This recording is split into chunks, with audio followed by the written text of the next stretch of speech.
श्रीगुरुभ्यो नमः। हरिः ॐ। ॐ सिद्धये नमः। ॐ एकञ्च यो विंशतिं च श्रवस्या वै कर्णयोर्जनान्द्राजान्यस्ताः दस्मो न सद्मन्निशीषादिबर्हिः शूरः सर्गामकृणोदिन्द्रायीशाम्। ॐ सर्वादये नमः। ॐ अधश्रुतं कवशं रुद्धमप्स्वनो दृष्ट्युं निरूणग्वज्राबाहुः ऋणाना अत्रा सख्याया सख्यं त्वायन्ताः। ॐ सर्वादये नमः। ॐ ये अमादन्ननुत्वा विसद्यो विश्वा दृंहितान्येषामिन्द्रः पुरः सहासा सप्तदर्दः व्यानावस्य तृत्सावे। ॐ नमः। ॐ गयं भाग्येष्मा पूरुं विदथे मृद्रवाचम् निगव्यवो नावो दृष्ट्यवष्टषष्टिशतासु सुपुष्षट्सहस्राम्। ॐ अमेयात्मने नमः। ॐ षष्टिर्वीरासो अधिषड्दुवो युविश्वेदिन्द्रस्य वीर्या कृतानि इन्द्रे एनैते तृत्सावो व्येवीषाणा आपो न सृष्टाः। ॐ सर्वयोगविनिसृताय नमः।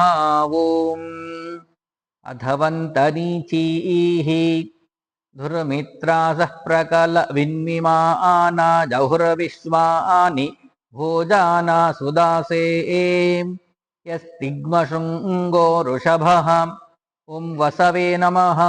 ॐ न भीम एकः कृष्टीष्ट्यावयाति प्रविश्वाः यश्चश्वातो अदा आशुषो गयस्य प्रियन्तासि सुष्वीतराय वेदाः। ॐ वसुमनसे नमः। ॐ त्वं हत्यदिन्द्रकुत्सामावशुश्रूषमाणस्तन्वा आसमर्ये दासंयच्चुष्णं कुयावन्यस्मारन्धय आर्जुनेयाय। ॐ सत्याय नमः। ॐ शिक्षन् त्वन्धृष्णो दृशता वीतहौ व्यं प्रावो विश्वाभिरोतिभिः सुदासम् प्रपोरुकुत्सिन्द्रसदस्युमावहाम्। ॐ समात्मने नमः। ॐ क्षेत्रासातावृत्रहत्येषु पूरुम् त्वं नृभिर्नृमणो देववीतौ भूरि निवृत्र हर्यश्वहंसि त्वन्निदस्युम्। ॐ संमिताय नमः। ॐ सुमूरिन्धुनिञ्चास्वापयोधबीताये सुहन्तु तव च्योत्नानि वज्रहस्ततानि नवयत्पुरो नवतिञ्च सद्यः। ॐ समाय नमः। ॐ निवेशानेशतधमाविवेशीरहञ्च रुद्रं नमूचिमुताहन् सनाताता इन्द्रभोजानानि रातहो ऊयाय। ॐ अमोघाय नमः। ॐ दाशुषे सुदासे वृष्णे ते हरीरुषाणायुनद्मिद्विन्तु ब्रह्माणि पुरुषा कवाजम् माते अस्याम्। ॐ पुण्डरीकाक्षाय नमः। ॐ सहसा वन्परिष्टा वघाय भूमहरिवः पदादै त्रायस्वनो वृकेभिर्वरोथैस्तव प्रियासः सूरिषु स्याम। ॐ वृषकर्मणे नमः। ॐ प्रियासयित्ते मघवन्नभीष्टौ नरो मदेम शरणे सखायः नितुर्वचन्याद्वं शिशिष्यति थिग्वाया। ॐ वृषाकृतये नमः।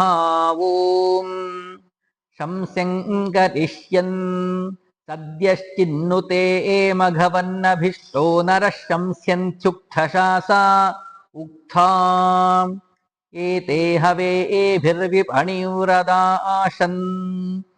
ॐ रुद्राय नमः। ॐ अस्मान्द्रूणीष्वयुज्याय तस्मै एते स्तोमा नरानृतमतुभ्यामस्मद्र्यञ्चो ददातो मघानी केशामिन्द्र ॐ बहुशिरसे नमः ॐ रुद्रहत्ये शिवो भूः सखा च शूरो विता च नृणाम् नू इन्द्रशूरस्तवामा न ऊती ब्रह्मा दूतस्तन्वा वावृधस्व ॐ बभ्रवे नमः ॐ उपानो वाजान्विमीह्युपस्तीन् यूयं पादस्वस्तिभिः सदा नः उग्रो जग्नि वीर्याय स्वधावांश्चक्रीः ॐ विश्वयोनये नमः ॐ अपोनर्यो यत्कारिष्यन् जग्निर्युवा नृषदा नमवोभिस्त्राता न इन्द्र एनासो महश्चीत हन्ता वृत्रमिन्द्राः ॐ शुचिश्रवसे नमः ॐ शूशोवा नः प्रावीन्नु वीरो जारितारामूती कर्ता आसुदासे अहवा लोकन्दाता वसुमुहुरा दाशुषे भूत् ॐ अमृताय नमः ॐ युग्मो आनर्वाखाजकृत्समध्वाशूरः सत्राषाड् चनुषेमशाळ्हः व्यास इन्द्रः पृतानास्वो जाधा विश्वम् ॐ शाश्वताय नमः ॐ शत्रूयन्तं जघान उभेचीदिन्द्ररोदासी महित्वा पप्राथ तवीशीभिस्तु विस्मः निवज्रमिन्द्रो हरीवान्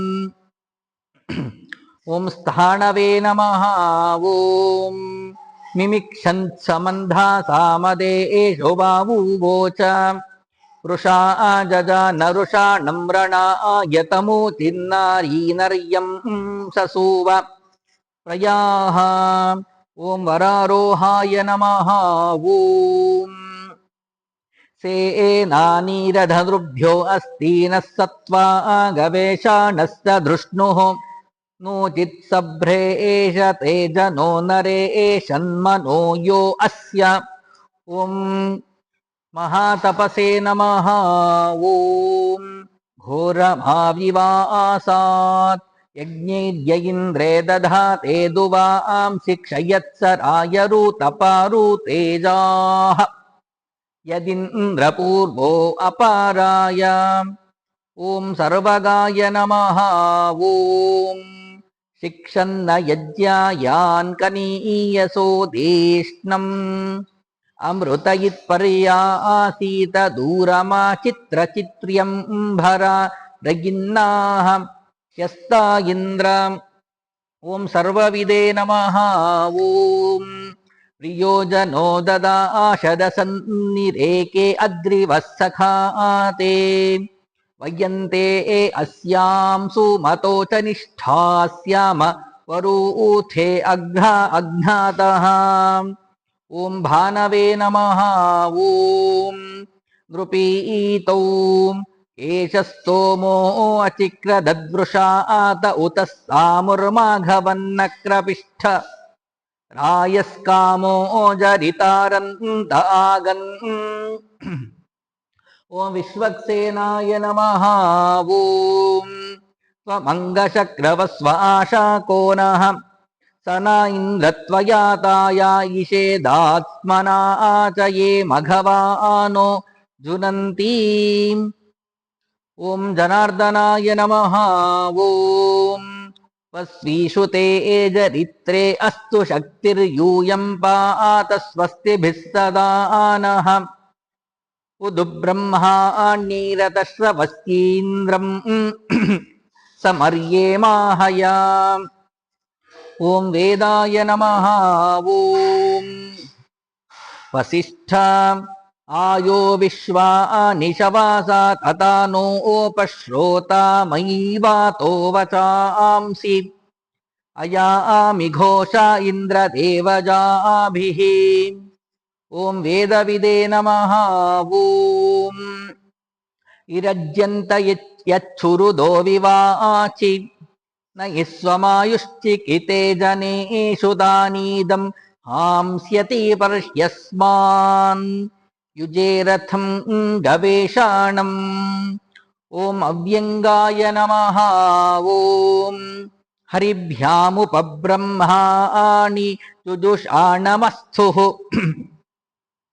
निबाधिष्टस्य रोदासी महित्वेन्द्रो वृत्राण्यप्रतीजाघन्वान् ॐ वेदाङ्गाय नमः ॐ आपश्चित्पिप्युस्तर्यो न गावो न कावो नक्षन्नृतं जारितारस्त इन्द्रं याहि वायुर्न नियुतो नो अच्छात्वं हि धीभिः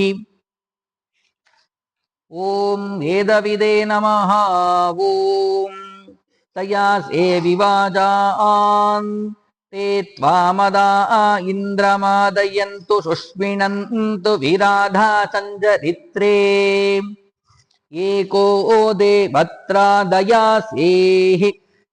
ॐ कवये नमः ॐ मर्तानस्मिञ्छूरसवाने मादयस्व एवेदिन्द्रं वृषाणं वज्राबाहुं वसिष्ठासो अभ्यर्चन्त्यर्कैः सनस्तुतः ॐ लोकाध्यक्षाय नमः ॐ वीरवद्धातु गोमद्यूयं पादस्वस्तिभिः सदा नः आते मह इन्द्रोऽत्युग्रसमन्यवो यत्समरन्त सेनाः ॐ सुराध्यक्षाय नमः ॐ पतादिदिद्युन्नर्यस्य बाह्वोर्मा ते मनो विश्वद्र्या अग्विचारीत् निदुग्र इन्द्रशतिष्यमित्रा नभियेनो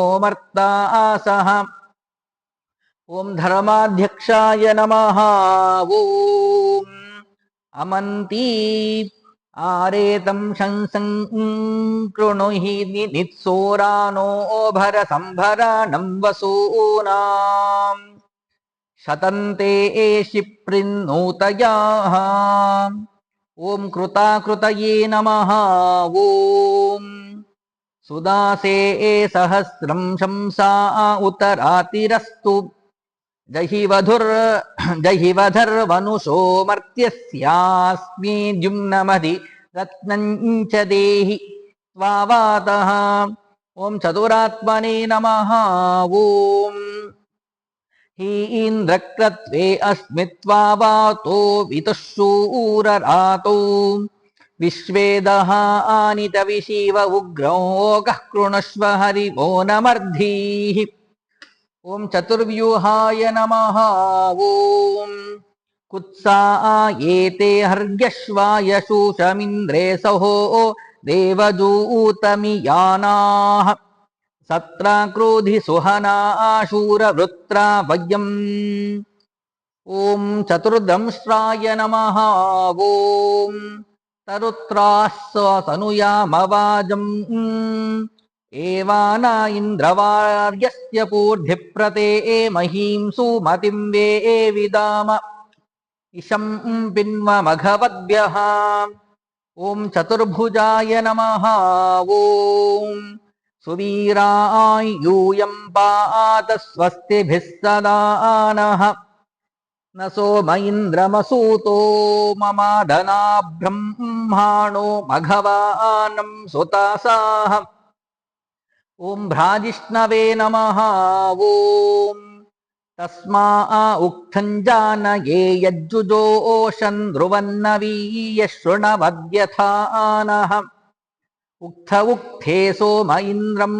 ममादनीथे नीथे ॐ भोजनाय नमः ॐ मघवानं सुतासाः यदीं सबादः पितरन्न पुत्राः सामानदक्षा अवासे हवन्ते चकारता कृणवात् ॐ भोक्त्रे नमः ॐ नूनमन्यायानि ब्रुवन्ति वेधसः सुतेषु जनीरिवपतिरेकः समानो निमामृते पुर इन्द्राः ॐ सहिष्णवे नमः ॐ सुसर्वाः एवातमाहुरुतशृण्व इन्द्र एको विभक्ता तरणिर्मधानाम्